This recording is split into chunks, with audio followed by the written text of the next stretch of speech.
When it comes to Champions League, Footy Fetish, go bring it to you. Go give it to you. Go give it to you. Can't get it, we'll deliver it to you. Welcome back, children of all ages. Welcome back. Welcome back to the Footy Fetish Show, where the fetish is real and the footy is soccer. Joined here, as always, it's your booty. Coming at you live, always shiny and clean, sparkly, just for you. Coming at you live, special edition episode today with my co-host, Ocho. Say what's up, Ocho. What's up, world? Back again. You know, the usual Footy Fetish Show, talking about none other than the Champions League. This is a big point in the Champions League. We are now heading into match day 3 of the Champions League. That would be November 3rd and November 4th. Yes, sir. So November 3rd being tomorrow. We're going to look into those match day 3 matchups that are tomorrow and the following day on Wednesday the 4th, as Ocho just said. So without further ado, let's jump into it. Let's jump into it. Let's do it. What you got first? What win you want me to pick? Which win? Oh, man. So, wait, real quick. And you brought this up before we started recording. Right now, currently, Booty and I have been predicting every single game in the Champions League. Booty, if you could break down the numbers so far, what are the tallies? Booty's crystal ball is working, but it's not working to fruition. So, right now, he's up. He's in second place with 13 correct. And then we have Ocho in first place with 14 correct. It is a tight race. It is tighter than your mama's underwear on Thanksgiving Day after eating all that turkey. So, oh, that was awesome. We I got some picks I gotta make. I gotta start going outside the box here to catch you. I still got time, but I want to catch you early. That's all. So, hey man, it's just one. Yeah, it is. It's just one. Yeah, yep. But I want to catch. All right. Catch. All right. Let's get into it. Tomorrow, Tuesday, November 3rd. We got some really good ones tomorrow. I'm very excited about tomorrow. But let's start with Group A, which is Bayern Munich versus Salzburg. This one, I'm going to go Bayern. I really don't think Salzburg got it what it takes. Yeah, you really want to see it. We keep wanting to see it out of them, and they just keep coming up so short. Unfortunately, prayers up to Salzburg and our boy Jesse Marsch. Again, prayers up. Hopefully they don't get yanked, but I'm going to go Bayern. Even though, I will say, Bayern looked a little sketchy last match against an opponent that they definitely, on paper, looked way better than. But hey, I think I got to stick with Bayern. Give me Bayern to win that one. Great pick. Real quick, forgot about this.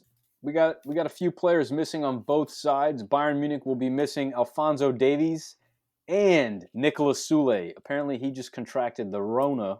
Eesh. He got that Rona. Prayers up to Nicolas Soule. Salzburg will be missing Bernendi, Diarra, Diakite, and Wober, and Patson Daka. Patson Daka is a big player for them to be missing. Look out. That is a doubtful miss. We'll see what Jesse Marsch can pull out of the bag.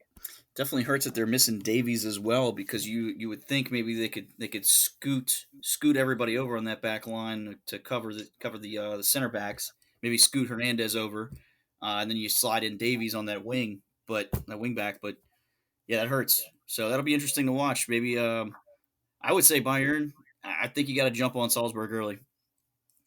I tell you what, Lucas Hernandez has been starting for Bayern on that left back all Champions League, and has been actually doing very well. Apparently, he does the Gegen pressing, the high press, better than Davies does. So something to be looking out for. Definitely, Davies is definitely a depth piece. I feel like, looking back to last year, the only reason he got in was because they were so thin at depth in the back line, and it wound up paying off for him. But I think Lucas Hernandez is the better left back between the two. It's a hot take, but that's my hot take for that one. Definitely seems to be that way right now. So we'll see how everything everything folds out. But yeah, that sucks that they don't have Sule because he's been playing pretty well. But I still think Bayern's going to figure a way to win this one. That's what they do. It's in their blood. So I'm gonna go Bayern. It's in the blood. So Next up, what you got? Group A, Mhm. we got Lokomotiv Moscow versus Atletico Madrid. This is the other side of Group A. Whew. This one's tough. Lokomotiv always seem to shock you. I'm inclined to go with a tie here. However, Suarez and Felix seem to be clicking. Suarez looked really good last game against Salzburg, right? Didn't they play? I believe they played Salzburg last game. Yep. So give me Joao. And real quick, with Atletico Madrid, they're missing Yannick Carrasco, Simi Versalco, Diego Costa, with Saul Niguez is doubtful. Some big players there. But looking at this potential lineup, shout out to who scored. They got a pretty strong midfield and back line here with Joao and Suarez leading the front. So I'm going to take Atletico here. Booty, what you got? Great pick. I'm going to piggyback on that. I will also take Atletico. The Lokomotiv will run out of gas to be on the tracks. It's going to need more fuel. It's not going to have enough to pass Atletico. Atletico's looking way too hot right now. Joao Felix on fire. If you haven't looked, folks, go back and look at that last game. 2 goals for him. The youngster is just taking off at the right time. So, got to go with him. And like Ocho said, the way he's linking up right now with Suarez, Suarez, I keep forgetting he's even there. Right. That last minute, really weird move, almost to Juventus, and then that just got completely uprooted, and then boom, shipped off to Atletico. I honestly keep forgetting he's there. So, I'm gonna stick with Joao and Atletico, and Diego Simeone is gonna hold his nutsack, and they're going to keep going. So it's gonna be fun. Good pick, safe pick there. Oh, yeah. Nothing too out of the ordinary with Group A. Let's move on to Group B. Group B, we're going to start off with the matchup here that doesn't look as interesting, but these two teams are leading Group B right now. This is Shakhtar Donetsk and Borussia Mönchengladbach. Never would have thought in a million years that Shakhtar and Borussia would be leading. However, here we are. This one's tough. Shakhtar look like they're going to be missing a bunch of players. I don't really know who's starting for Shakhtar, but I see they got Tete possibly in, Moraes is possibly in, and the other player, Dodo, who has also been performing really well, as well as Kornienko. On the other side of the ball, Borussia Mönchengladbach, they are missing Andreas Poulsen, Dennis Zakara, Laszlo Benes is doubtful, Mamadou Ducouré is also doubtful, and Julio Villalba. That being said, they do have Thuram, who is killing it right now. He is a lot of people were talking about how great he was going to do, and we are seeing him do that, scoring 2 goals against Real Madrid.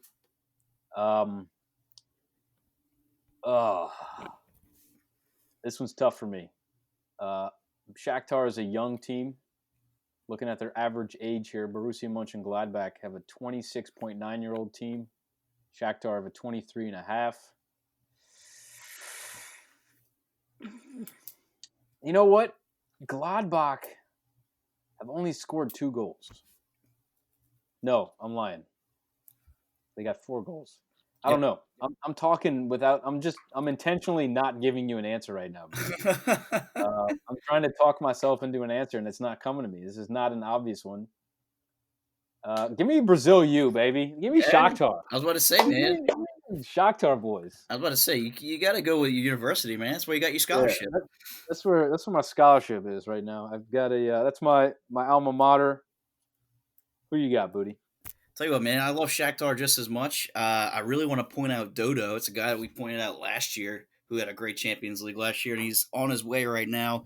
Is that it's kind of blurry on my screen, but it looks like a 7.03 rating right now. That's excellent. That being said, if you're not familiar with him, check him out. He's a right back. He does like to play that wing. He's up and down. He's all over the place. But there's a guy like on Gladbach a little more right now. and I'm gonna go Gladbach for the win on this one. They are scoring goals. They're a team that you don't hear very often, but if you go back to this exact time last year, they were leading Bundesliga. Wow, So great point. that's something that we seem to forget because Bayern just took off and just didn't look back. And I honestly think they didn't hold that lead because of what you just said. So it's a young team, but they have the experience now, and they've been looking good. They just took it to Real for I would say about 75 minutes of that match last game. So I'm gonna go Gladbach because of my boy Marcus Thuram. So he's looking fantastic. He is phenomenal on that wing. He had an amazing goal last game. If I'm not mistaken, he had 2 goals last game. Yep, that's right. So That's right. the first one, beautiful though, beautiful through ball to him, flies up that wing, man, that left wing, and he's all alone. He's all alone, and this is against Real Madrid. So if you're doing it against Real Madrid, I think you could do this to Shakhtar. But I am going to be interested to see. We mentioned this in the last episode how Shakhtar loves to drop players back and almost create that what was that the 6-man back line. So it'll be interesting to see if Gladbach, who is one of those teams that can get through and can create those through balls, if they can find the holes, I think they got this game. Man, well said. You're making me question my pick here. I will say this side that Taram is on, he's going to be going up against Dodo and Tete. Yep. This is going to be a really big test for both teams here. Who's going to win this battle?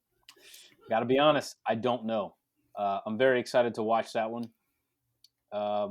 Yeah, put me down for Shakhtar. Booty's got Borussia Mönchengladbach. Let's hope there's not a tie here and that one of us gets a point. I would hate that there's a draw and we both lose this point here. I was leaning towards dropping draws, but you know what? It's time to drop my draws and just let it all hang out and go Gladbach because I keep freaking just overlooking them, and it's about time I don't. So good for you. I respect that pick. I respect that pick. Now that being said, the big daddy, the big dong match of Group B, probably the most exciting match for tomorrow, is Real Madrid versus Inter. Zidane versus Conte. I mean, does it get any better than this? Former teammates. Man. So let's real quick look at the players missing. For Real Madrid, they will be missing Martin Odegaard, Daniel Carvajal, Alvaro Adriozola, Mariano Nacho, Edward Militao, and Lucas Vasquez. Lucas Vasquez was playing right back for Real Madrid, going up against Thuram for Mönchengladbach. So it looks like Ferland Mendy will be playing the right back position. He is playing out of position. He is normally a left back. So, that being said, Real Madrid look weak down that right back side. Look for some excitement from Inter. Inter will be missing Matthias Vecino, Stefano Sensi, Alexis Sanchez, and my fucking first round pick, Romelu Lukaku. Yikes. Yikes. But they will be replacing him with Ivan Perisic. Pretty solid sub, if you ask me. The last year's Champions League winner, for those who don't remember, with Bayern Munich, on loan from Bayern, I believe. So solid pickup right away. I'm going to have – dang, if Lukaku was in, this was going to be a no-brainer for me. But I really like the form that Asensio is on. Asensio looks really good. He's got an average of a 6.98 rating. Benzema has got a 7.25, and they're also looks like they're going to start Hazard, who has not gotten off to the greatest start right at the left wing position. But Vinicius looked awful. And as you remember last episode, Fabrice brought up this point that Benzema was talking a lot of shit about him at halftime. So it's going to be interesting. They do have Ramos back there, so that's always great. I think with Lukaku, I'd pick Inter. But I'm gonna go with Ala Madrid. I'm gonna go with Los Blancos here. What you got, Booty? Beautiful. Tell you what, I look at both of these teams, and like you just said, you just named off everybody that I would close my eyes and imagine would score for Inter. So I'm like, who is going to score these goals for Inter? And then I look at Real Madrid, and I'm like, who is going to score these goals for Real Madrid? Like, oh yeah, Sergio Ramos, put me down for Real Madrid. You Yep, think he gets one? they have got to turn it around. If they don't, big That's a trouble. good point. That's a really good point. And And you know what? yep, This game, if they win this game here, this saves Zidane's job. yeah, absolutely. It's a And must-win game. piggybacking off of that, what we talked about last time, the last episode. I mean, first of all, it's ridiculous that we're even discussing that they might fire him over this. But hey, it is what it is. That's the game today. If you don't get it done now, then nobody cares. But at that same time, man, I feel they were in this exact situation last year in Champions League. Hey, you're spot on, man. Started with a loss, started with a draw. He brings them together, sits them down, says this can't happen again, and it doesn't happen again. Because every time I think it's going to happen, I'm like, yes, they're finally going to get buried. They never do. So give me Real. Yeah, man. Also, one more thing. I love that pick, by the way. Love that pick. It's well said. Conte, for some reason, Conte always gets thrown into the group of death here. And he's always fighting out of third place. Inter are in third place. Real Madrid are in fourth. I think, we also got to remember, there is no home field advantage here. Right. There is no home field advantage. So right now, I give the advantage to the last place team. They've got way more to fight for. A win here gives them 4 points. And if we look to the tables of Group B, whoever wins that game between Shakhtar and Borussia Mönchengladbach will put that team in the first. If Shakhtar wins, it gives them a clear advantage with 7 points. If Gladbach wins, they go ahead with 5. And then Shakhtar right behind him with 4. So Inter can really close the gap here. I'm sorry, Inter or Real can really close the gap here and put themselves in a better position going forward. So we'll see what happens, but I think Real Madrid, it's just too desperate. It's the urgency is going to be there, the desperation is going to be there. Zidane's going to be feeling the pressure. Yep. So, yeah, I think Madrid here is a good pick, good safe pick. Big must win for either of these teams, as you just said. But it all comes down to who is going to want it more. Real's going to want it more for sure. Okay. Moving on to my favorite group, just because of the name. What group is that? Wait, hold on. Let me make sure they play. They do play tomorrow. This is Group C. Shout out to Ronaldo. Not in this group. One day you'll be in Group C, Ronaldo, and it'll just make sense. Until then, we have Manchester City versus Olympiacos. Manchester City are in first place. Olympiacos are in third. Man City, again, man, they just can't get healthy. They're going to be missing Benjamin Mendy, Fernandinho, Sergio Aguero, Nathan Ake, the brand new signing. Haven't even seen him in Champions League. Zach Steffen will be doubtful. Gabriel Jesus is also doubtful. And Scott Carson, don't know who that is. I believe he's a goalkeeper. So it says, with Zach Carson injured and Zach Steffen not fit, 18-year-old goalkeeper James Trafford could find himself on the bench midweek. Injury to Ederson will be disastrous. Wow. Ederson will get the start, but they are looking thin at the goalkeeper. Olympiacos are missing 2 players, Mohamed Kamara and Osano Ba. This one's easy for me. Man City. Looks like they're going to be starting with Foden, Torres, Sterling up front, with Gundogan, Rodrigo, De Bruyne in the midfield. De Bruyne with an 8.45. I believe he might have the highest rating in the Champions League right now. That is not right. He is in 4th place with an 8.45. Messi, of course, in first with a 9.45. Rashford in second with an 8.6. And Thuram in third with an 8.5. That being said, I'm passing to Booty. I got Man City. Well, man, I did not know about the goalkeeper situation. That's pretty interesting. Man, I'm gonna go City just because it is City.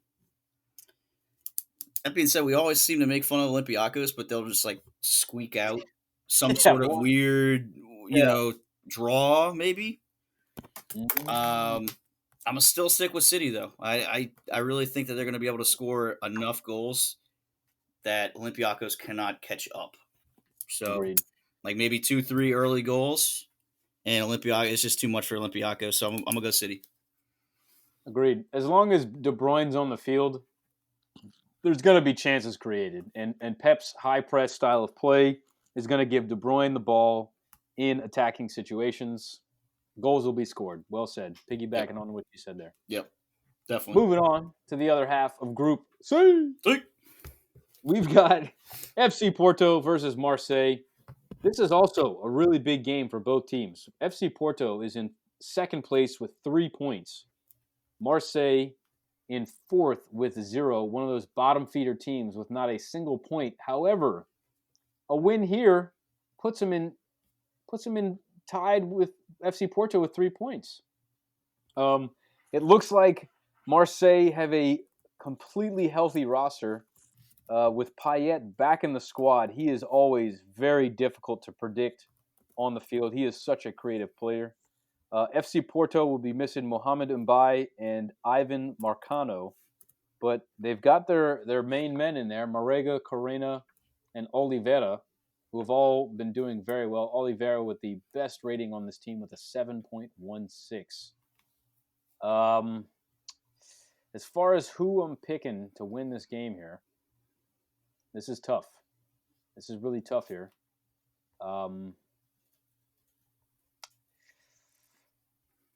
Give me the Portuguese. I'm going to go FC Porto here. FC Porto? Yeah. Mark it down. Marking it down. Group C. See.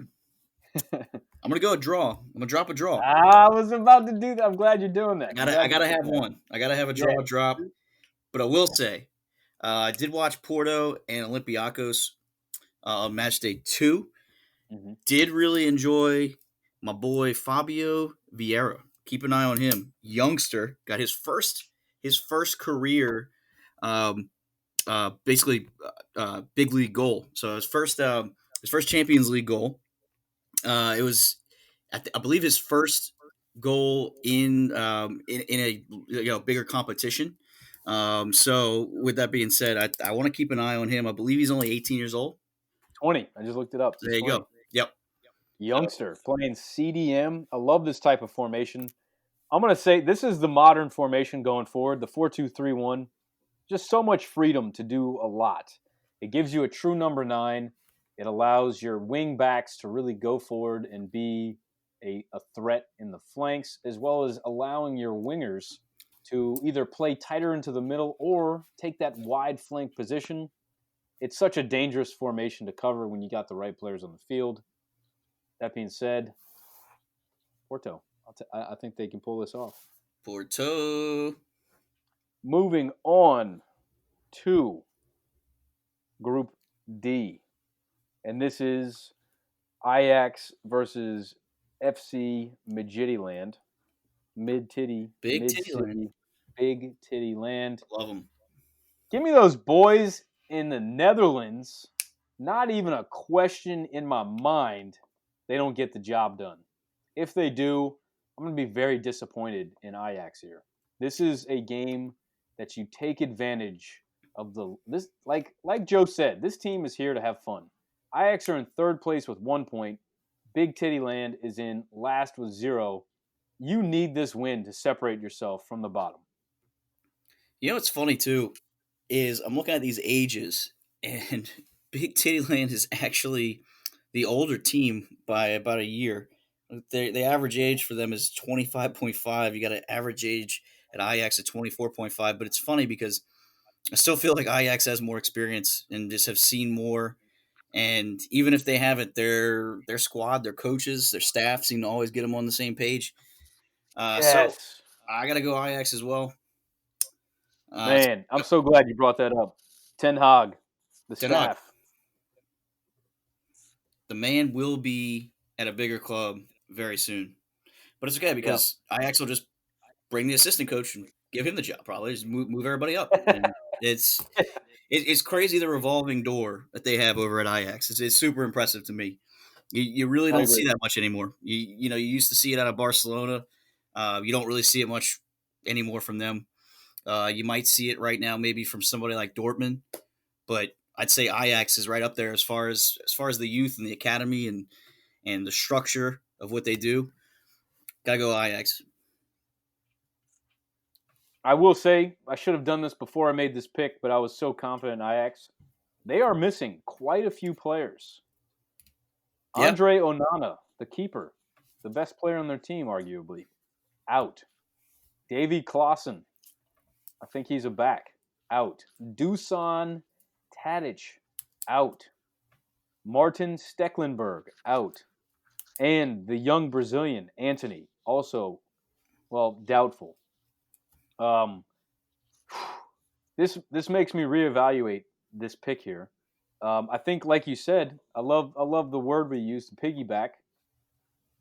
Ajax, it's an identity, it's a culture. It doesn't matter who's on the field; they always bring it. They love Champions League. This is just a Champions League team that always seem to be in the mix.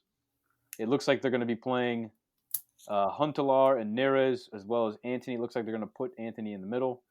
Promise is also going to be in there. He doesn't have a great rating so far in the Champions League, but he is capable. Um, this is makes me a little worried here, but I'm still going to go with Ajax. yeah, yeah, and that is a little worrisome that they don't have Onana. I mean, I think he's probably the next best keeper to get paid. Big squad's Well coming said. for him, but Yep, I still think they're like we said. They're gonna plug people in, and you're not gonna notice the difference. I don't think. that's right. That's right. On the other half of Group D, oh, Oh boy. oh, woo! This is a mouth-watering game right here, boys. Ladies and gentlemen, we got ourselves a matchup. You like goals? You like goals, do you? You like goals, dude? I heard you like goals. Well, guess what? I'm gonna fix you up with some goals. We got Atalanta versus Liverpool. We got the crazy goal scoring, throwing numbers forward with no regard. Atalanta. And right now, the only players they're missing: Martin Darun, Mattia Caldera, Robin Gozens. Really, no one super important to this team being successful. They've got their center back in there, Romero, with an 8.0. That's impressive. If you're a center Mm, back and you got an 8.0 rating in Champions League, you're doing something right. yeah. Leading the line, they got the big boy, Duvan Zapata, who came in clutch against Ajax with a brace to give them that 1 point. And they've got the usual suspects: Alejandro Gomez, Malinovsky, Pasalic, and Hatta Boyer. Lots of really good players across the Atalanta. Looking over to Liverpool, they will be missing. Oof, poor Van Dijk. We know about him, torn ACL. They will be also missing Alex Oxlade-Chamberlain, Fabinho, Thiago. Naby Keita is doubtful, Wow. and Joel Matip is also doubtful. This is a team that is looking really thin. Um, it looks like Shaqiri is going to be playing center attacking mid again. Not confident with that. I'm going to be dropping draws right here. Give me the draw. Yeah. I was already thinking it. Let me read you a little something, couple of stats here. Oh, So let's look at Liverpool's last 5 games. uh-oh. The round of 16 is for one of the domestic cups back on the 1st of October. No goals scored. They lost in 5-4 shootout. Next game, a 7-2 loss to Aston Villa. Next game, a 2-2 tie, draw to Everton. Next match, a 1-0 win versus Ajax. The goal that was scored was an own goal on Ajax. That's right. Liverpool versus Sheffield United, the next game, a 2-1 victory. And then you had the 2-0 win against Midtjylland, which that's kind of sketchy. I expected way more goals than that one. Right. And then another sketchy win last Saturday, 2-1 win against West Ham. West Ham is scraping the bottom of the barrel of the EPL. It's just I don't know if it's because they've had some people out, but they just haven't looked like the same Liverpool that we're used to seeing. These goals that we speak of, I'm thinking maybe they're going to finally show up. Firmino has not looked too hot at all this year, so it's kind of scary. They don't look quite like they have been the last couple years. They just don't look like that monster. Salah's kind of been off. Shaqiri's been starting. That's really weird. Um, Yep. I know Alisson just got back, so Right. that's a plus at least. On the flip side, I almost feel like these two teams kind of are similar right now because we're so used to seeing Atalanta coming out swinging and scoring a lot of goals, and they really haven't been. They've looked shaky in Serie A, and they've looked kind of shaky. You know, they did tie the last matchup with, I believe it was what they played. Excuse me. Ajax. Yeah, they played Ajax. So it's tough. I got to go a draw as well, just because they just both don't look like the teams they looked like a year ago from now. So I don't know which way to lean. Honestly, I'm gonna stick with a draw. I know I know our buddies, old Atalanta Mike and our Bundesliga pundaddy, also Liverpool fan, will love that. But man, I really can't lean either way on either of these. I will say the one thing that I can see as I'm looking at these two formations side by side, looking at the matchups around the field, one thing that I'm noticing right away is Trent Arnold Alexander and Robertson, I think, are going to have one of the best games of this Champions League because of the formation they're going up against. When you play a three-man backline, you're either going to be playing against a five-man backline because the two outside wingbacks will be dropping into that line, or they're going to be so far forward that when you do go to attack on a counter, there's going to be plenty of space out on the wings. And when you have the pace and attacking mindset of Alexander Arnold and Robertson, you are bound to get opportunities down the wings, maybe with some in-swinging balls. Maybe they'll be driving in on the goal. And it appears as if Salah and Mane are going to be playing this game. If you have Alexander Arnold and Salah paired up together, going with Robertson and Mane paired together, going down these wings, going up against that three-back system, there's going to be space created out there that could get worrisome for Atalanta. Mm-hmm. I'm really curious to see what Gasperini does against Liverpool because he's a very cerebral coach. He likes to play with tactics, and he's been very rigid with that three-man backline. So it's going to be very interesting to see how he counteracts Trent Arnold-Alexander and John Robertson? No. What's his name? I can never remember his first name. You talking about Andrew? left back? Yeah, Andrew Robertson? For Liverpool? Yeah, Andrew Robertson. Andrew, yeah. Jeez. Yeah, so look for those two. Look for those two to be exploiting the space behind Atalanta. Whew.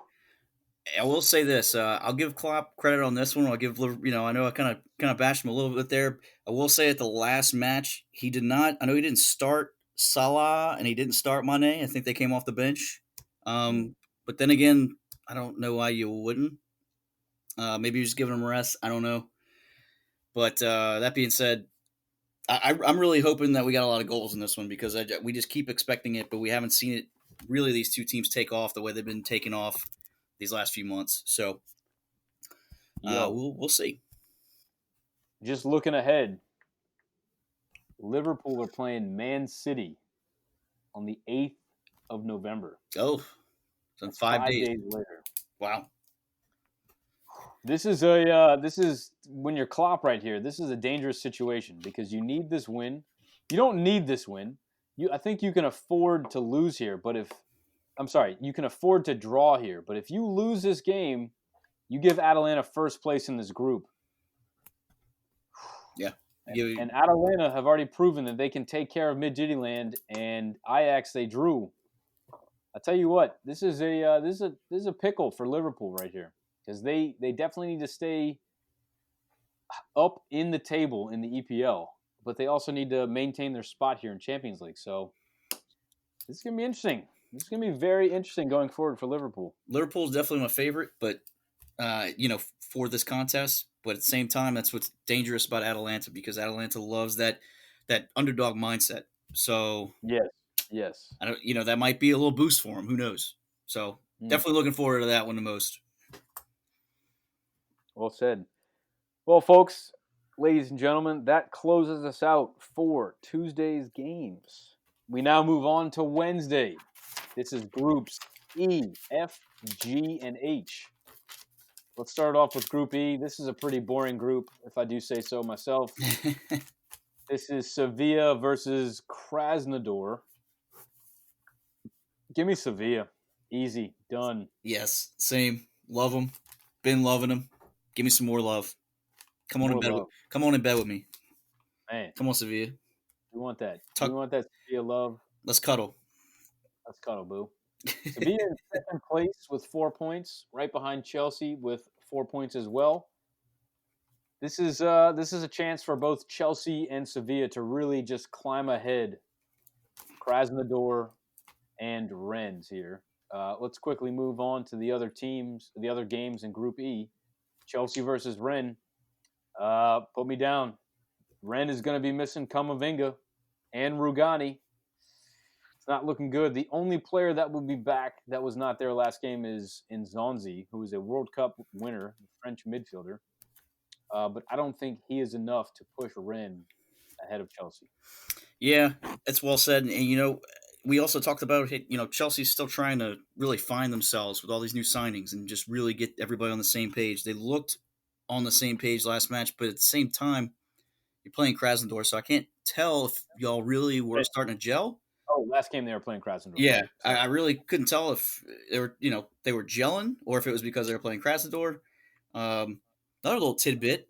Here's a big shocker. Guess who's going to be missing for Chelsea again? I saw it. Pulisic. Yep. So, at the same time, I hate to say this, but I think it's about time that Chelsea just starts to get used to not having Pulisic. So, let's see how Mason Mount does. I'm going to take Chelsea. I know it's rare, but I really do feel like they were finding themselves last match. I really don't feel like it was because of Krasnodar. So, I think we're going to see it again. I really think they should maybe try and put Ziyech over on that left wing. See what happens there. Mm. Um, hey, I do it all the time in FIFA. It's got to work, right? Tell FIFA Frankie it's got to work. But that's the thing about him that I really like. I think he's one of the most important players. If not, I think he's the most important signing they had that flew under the radar because he can play multiple spots. You could put him literally anywhere as far as on the wings, in the midfield. He could do a defensive mid. He could do an attacking mid. So I really feel like he's going to be the guy that carries them and gets them together. And I'm gonna take Chelsea in this one. I like what you said there. Just looking at who scored's predicted lineup, it looks like they're going to start Ziyech at forward. See, you know what I mean? Shocker. I totally agree with you. He should be playing out on the wing. However, I don't think Mason Mount can play anywhere else but wing or center attacking mid, and he's not a center attacking mid. No, I think Frankie is so biased towards Mount because of his days at Derby County. I don't think Mount is that good. that's a good point.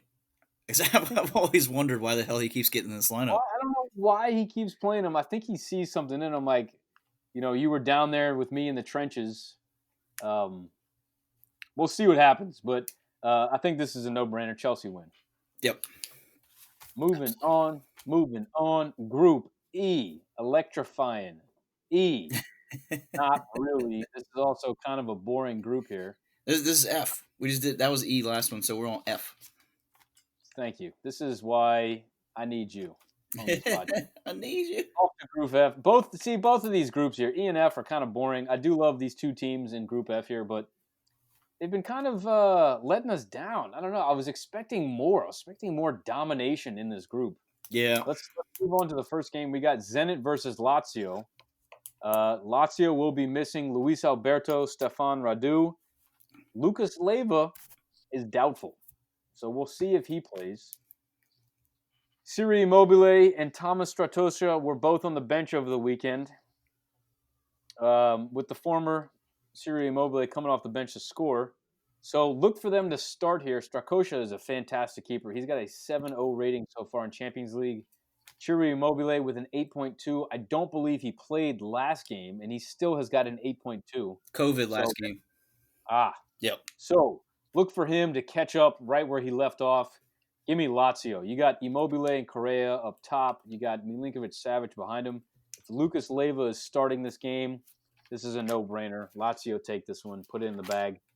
Also, before I pass it over to Booty, Lazio are leading the group with 4 points. Zenit are in last with 0. So there's a chance here that Zenit use that last place mentality to find some momentum and potentially get a draw or win. But put me down for Lazio. Zenit are also missing Malcolm. He is still out. Yeah, and I'm gonna take Lazio too. Like you said, Immobile was out last time for last Champions League match, but they were also missing a couple other key guys as well, all due to COVID. So they still, I would say, almost managed to win that game. They drew Club Bruges, and the only goal Club Bruges got was on a penalty. So I mean, they still managed to almost win that game without all those stars. They only they had 40% possession that game, and still managed to almost win it. So with that being said, it's in it, and they're getting these guys back. And if Immobile's in there, you always got a chance. So I'm going Lazio. Agreed. All right. Moving on over to the other side. Do Group it. F. Pack that ball and shit and move it to the other side. Shout out to Juvenile. Okay, go ahead. Juvenile, 504 representing. We got Club Brugge versus Borussia Dortmund. I mean, okay, so let's look at who's in, who's out. Dortmund missing Nicolas Scholes, Marcel Schmelzer, Zagadou, Emre Can is also out, and Erling Haaland is doubtful. Uh-oh. He missed on the weekend with a minor injury and remains a doubt here. Shout out to Booty's fantasy team. Might need to find a replacement. It looks like they'll be putting Marco Reus up top with Sancho, Brandt, and Reina across in the back line. I'm so glad to see. You know what? I'm not glad because this is a who scored prediction. But if fucking Favre comes out and plays that silly shit again and doesn't just go with his strengths, I'm gonna be so pissed off. This is Dortmund. If this lineup is on the field, Dortmund win easy. Yeah. Give me a goal and an assist from Reina. This is an easy win. Easy win. Club Brugge should not challenge at all right here. No. Give me Dortmund, even though I do love Club Brugge. Club Brugge can fuck around. But going Dortmund, you got to think this man can't possibly screw this up, right? Right. But he has. So I don't know if he wants to come out with some sort of art class type shit, like something he picked up in art class. Thinks it's really, thinks it's really, really, he's like, oh, this is the new Renaissance right here. I'm just feeling the vibes of this. I'm gonna come out with a 2-5, no, like fuck all that, dude. Come on, Favre, do what you do. You guys are here. Let Witzel do his thing. Let Sancho do his thing. Give me Dortmund. Let's do it. Yeah, I feel like it's a must win for Dortmund. I know they won the last one, but you gotta have this one. Come on, let's do it. One thing to point out before we move on: Club Brugge are actually in second place with 4 points. Dortmund are in third with 3. So this would be a great win for Dortmund. Even a draw would tie them with Bruges. If Bruges win this one, it's going to be hard. It's going to be hard for any of these teams to catch up to them. Yep. But that being said, Dortmund all the way. Doherty. Moving on, we are in Group F, not Group E. We're in Group F. Moving on to Group G. I gotta just say it out loud. Make sure I'm following these letters correctly. We're gonna get you some hooked on phonics, and you're gonna be great before tomorrow. You're gonna have these groups down pat before tomorrow morning. I know. I got faith in you. Oh man. That being said, we're going on to Group G because G comes after F. Booty, I'm gonna pass it over to you. Who we got in Group G for Wednesday? I feel like we're on Sesame Street right now. We got Ferenc Barros. 1, 2. Wah, wah, wah. Group G. Wah, wah, wah. Juventus versus Ferencváros. I'm going Juve. Easy, bruh. Nasty Naldo is back. He's very back. upset. He's pissed. He's pissed that Corona stayed in the system for so long, and he's letting us all know about it. Oh man, he is fucking pissed. And I tell you what, over the weekend he didn't start, but when he came on, he immediately scored. Within 5 minutes, scored a goal. Great little one toucher on the keeper into the back of the net, and then scored later. Double goal for Naldo. Didn't even play a full game. Got 2 goals. This man should tear up Ferencváros. Chiesa's back. Dybala's right behind him. Kulusevski is also on the wing. Those 4 players is who we've been wanting to see together all season. Yep. I love Morata. He's in great form. But Juve, I want to see these 4. That being said, Alexandro is still out. Giorgio Chiellini is still out. Mira Demiral has still got that red card from the last game against Barcelona. Matthijs de Ligt is doubtful. So he's almost back. Look for him to potentially be sitting next to Bonucci in that back line. But this is going to be a fun game just because I feel like Juve are going to just mop the floor with Ferencváros. I think so too. Shout out to Szczesny because that back line has been sketchy because no De Ligt, no Chiellini. So he's been doing a lot of work back there and doing a hell of a job. Right. So shout out to him. Meanwhile, like you said, I'm really excited to see Ronaldo and Chiesa together because we really haven't seen that quite yet against this sort of competition here. So also be on the lookout for McKinney because he's also back. He had an assist as well this weekend. So that's all I got. I hate that we have who scored here because it almost teases me into thinking that this is what we're going to see. If we see this formation here, this is a predicted formation, a 4-2-3-1. I think this is the perfect formation to have Kulusevski, Dybala, and Chiesa all on the field, not to mention Ronaldo. Even though it has Ronaldo at a 9, Dybala, Kulusevski, and Chiesa could all fill the 9 role and allow Ronaldo into a different zone or position on the field. This allows a lot of freedom for those front 4 to attack, knowing that you've got Bentancur, Rabiot, De Ligt, and Bonucci making a very strong box behind them. Yep. I would love to see Pirlo bring out a 4-2-3-1 tomorrow with these players. That remains to be seen. Doesn't matter. Juve is going to win this game regardless. Who's that next game in that group?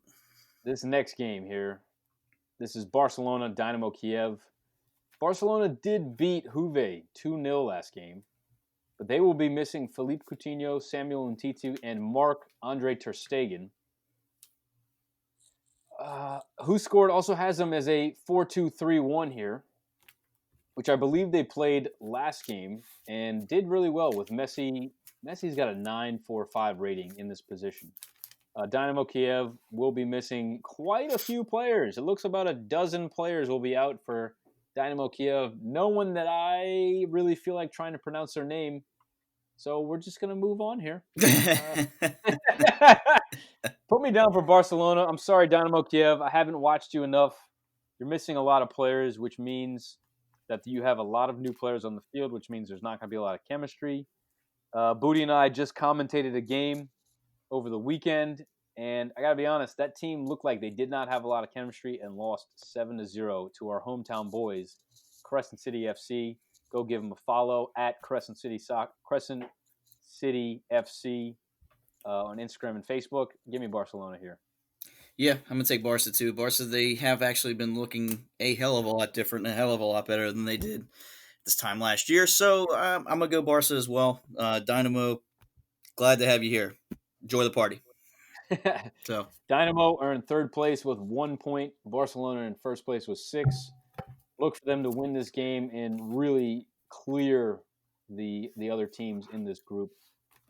Moving on to Group H, because H comes after G. That is the 8th letter of the alphabet. Before I.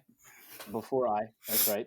We've got Istanbul, Başakşehir against Manchester United. Manchester United are missing Eric Bailly, Jesse Lingard, Phil Jones, Marcus Rojo, Sergio Romero, and Alex Telles.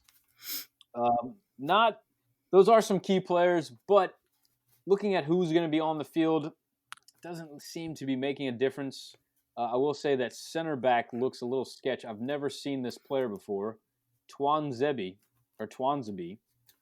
new looks. I don't know if he played last game. We're gonna have to ask our Manchester United pundit Zach Daly about him. But Man U looking to come out with a 4-2-3-1 with Rashford, Martial, Mata, and Van de Beek filling those four up top. Give me Man U. This should be a walk in the park. Istanbul is in the bottom of the pack with 0 points. Tell you what, where my Man U fans at? Because y'all know what I'm about to say.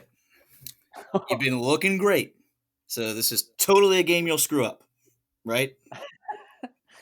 That being said, man, I like the way they're looking lately. I am going to take United, but damn, I am really nervous about this. Really? Yeah, I know it's Istanbul. I know, but this is totally a United fuck up game here. I could just totally see that happening, and then all of a sudden PSG is just right behind them. But I'm gonna go United for the win. Prayers up to Istanbul, but I'm a little nervous while I'm writing it down. So your hand shaking.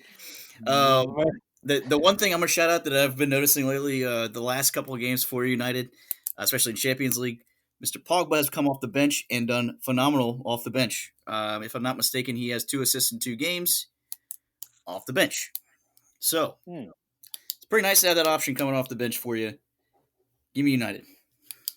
You know what's interesting? I'm just looking at the players that are missing for Istanbul, and I see Nasser Chadli, who, if I remember correctly, Chadli is a Belgian, played for Belgium during the World Cup and did really well. Makes me wonder if he was a pivotal player for Istanbul during last season. I'm going to quickly look him up. Yeah, that's right. Nasser Chadli. He's a utility player, can play midfield, center, left, or right. He is 31 years old. But, yeah, he will be out. It was an interesting player to notice playing for this team. I got to be honest. I really want to see Cavani start. I don't want to see Martial on the bench. Yeah. I want to see it. This is a perfect game for Cavani, who maybe not be match fit to come out and really kind of shake off the rust, gain some confidence against a weaker Istanbul team. Would love to see that. If they want to pull him off the bench, that's cool too. But I think this would be a great game to start Cavani because you're going to need him later in the season, especially with EPL and Champions League games so close together. It's a good point too because you'll be able to get to really see what you paid for with Cavani if there is any gas left in the tank. That's right, man. So spot on. Because if he can't do it against Istanbul, you're not going to do it against Liverpool. You're not going to do it against Arsenal. Nope. So Nope. Spot on. Man U, shockingly, in first place with 6 points here, looking great. We'll see what happens. If they can get this win, they will really pull away from the pack in Group H. With that being said, who would they be pulling away from the pack from? That would be Paris Saint-Germain in second with 3 points and RB Leipzig in third with 3 points. Both two teams that would love a win right here. Let's go through the injuries for RB Leipzig. They will be missing Lucas Klosterman, Konrad Lemire, and Nordi Mukiele. On the other side of the ball, we've got Paris Saint-Germain missing Juan Bernat. Poor Juan Bernat tore his ACL earlier this year. Leandro Paredes, Mauro Icardi is also out.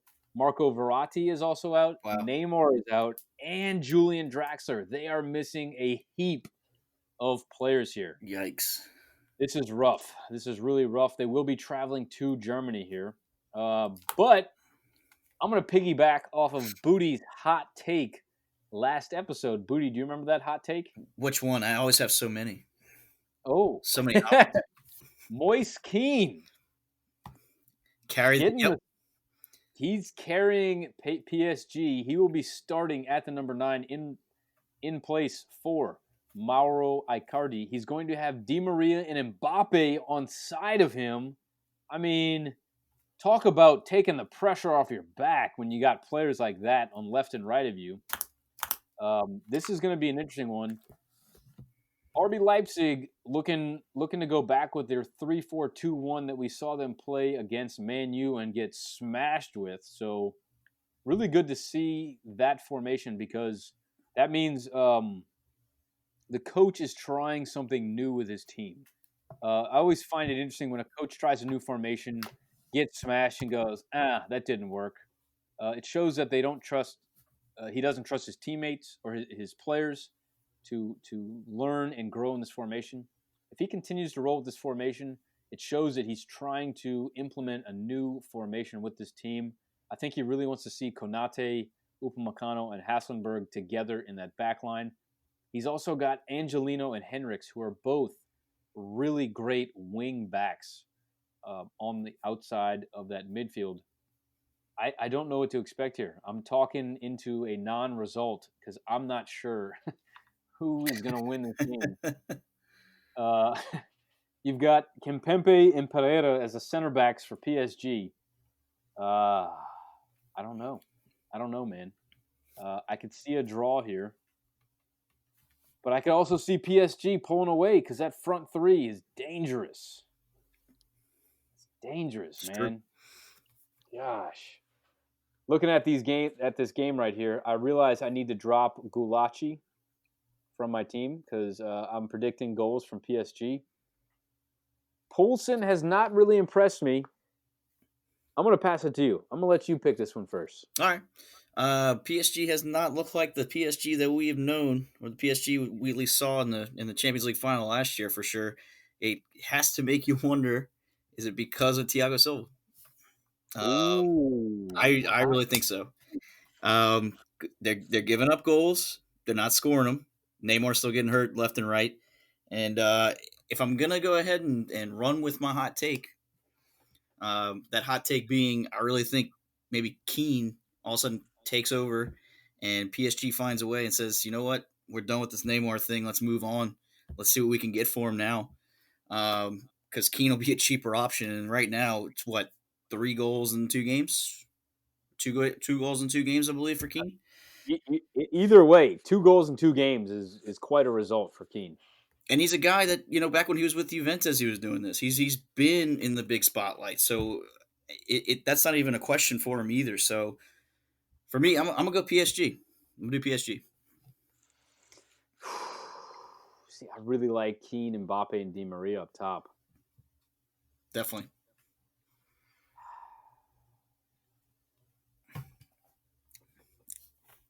I'm sorry for pausing right there.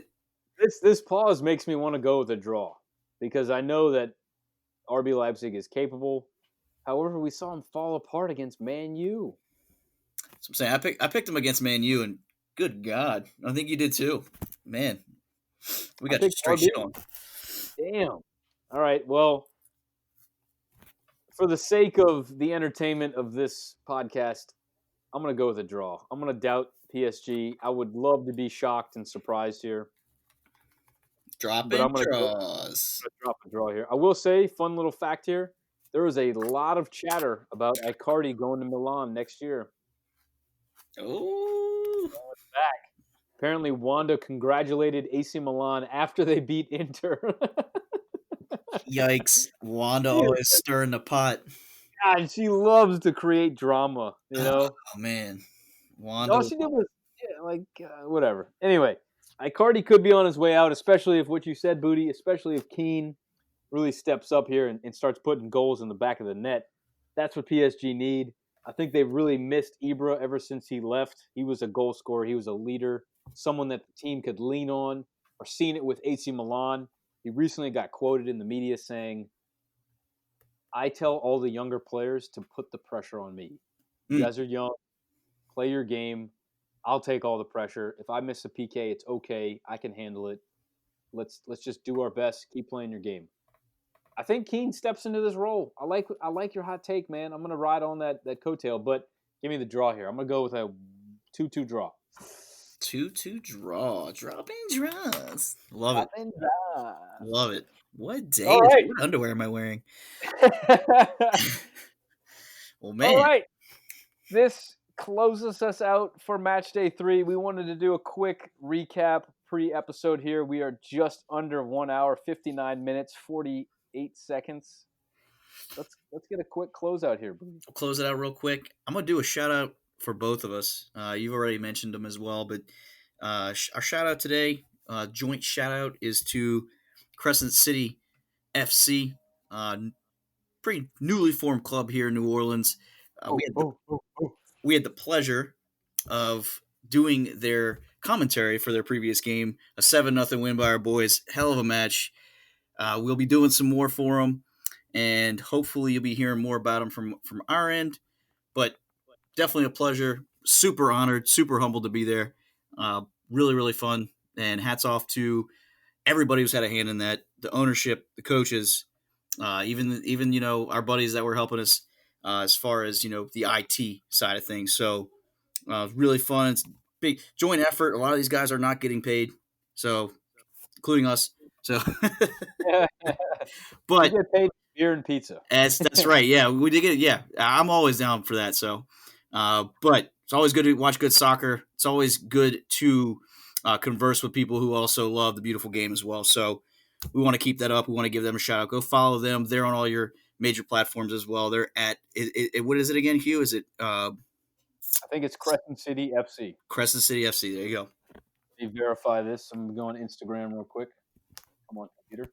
Yeah, what you were saying, Booty. The team, the players, the coaches, the management, the fans. There was a lot of really young fans out there. Loved seeing that. What's really cool is these guys that are on this team, they're not just your 18 to 25-year-old players. They are coaches. They are fathers. They are involved in the soccer community in more ways than just playing for Crescent City FC. So it's really great to see everyone that comes out to support them. Yep. And if you go and look on their page right now, Crescent City FC, at Crescent City FC, you will see Booty and I. We're on the front page. We're at their latest photo. Commentating. We got the headsets on, big smiles on our faces. Looking forward to the next game on Sunday. That'll be Sunday, 6 p.m. at Holy Cross Field on Paris Avenue. If you're a local listening to us, please come out there, support. I think we're going to be supporting these guys for the long run. Well said, man. Well said. Because that is something you don't really think about when you do go out there and watch these guys. They're not doing this. They're not Neymar. They're not doing this as their day job. So, their fathers, their husbands, they got a lot going on, and they do this because they love the game. So it's really cool to see.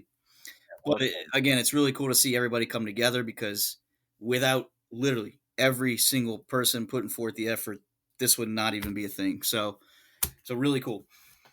Well, folks, appreciate you tuning back in with us. It's time to close it out. We hate saying goodbye, but we'll be back. We will. We'll be back. Go enjoy yourself some Champions League tomorrow. In the meantime, please spread the good word, the gospel according to Footy Fetish. Please follow us if you haven't. We're on Insta, Facebook, Twitter for the Twatters. We got Patreon if you want to donate. So, please be our guest again pretty soon. We'll see you after these matches are over. We'll have our match 3-day breakdown. Until then, this has been the Footy Fetish Show, where the fetish is real and the footy is soccer. Go vote. Go vote. Peace out, Boy Scouts.